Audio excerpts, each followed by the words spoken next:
Let me show you the part of this documentary that most people missed. The part that exposes that hip hop was built on power, not talent.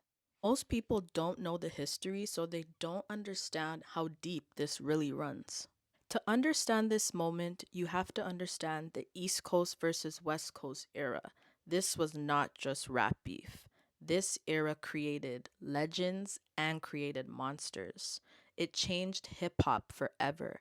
We lost two of the greatest rappers of all time because of this. I am a massive Tupac fan and have studied him for over a decade. I have watched every documentary you can think of, even ones discussing certain allegations long before this documentary came out. So I'm speaking from a place of knowledge. I've seen the pattern for years. What really stood out to me was how much darkness and greed was happening within the music industry during this time.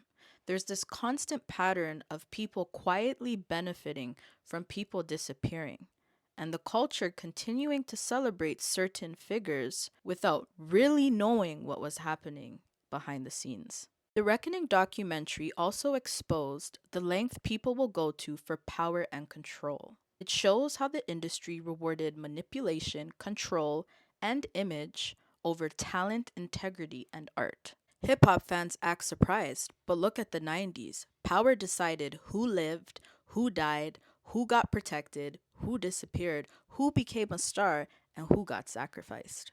Rap beef wasn't just about the lyrics, it was about ego and leverage and the competitive nature that brought out the best and worst in rappers. This documentary just pulls the curtain back on something that for years was never talked about: the desire to be the one. All of that started bubbling in the early 90s, and it shaped every downfall that followed.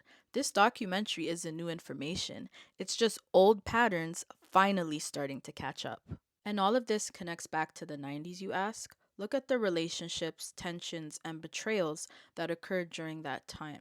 These dynamics didn't just start today, they've been brewing for decades since the early 90s. This documentary just exposes how deep and long standing those power structures really were. For me, the overarching theme is power, greed, envy, and what people are willing to do to stay on top. What happens when money gives you access to anything, and what it does to a person when that still isn't enough? When Biggie said, "More money, more problems," maybe he was onto something.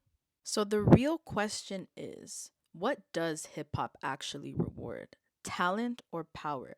And what happens when the wrong person has both?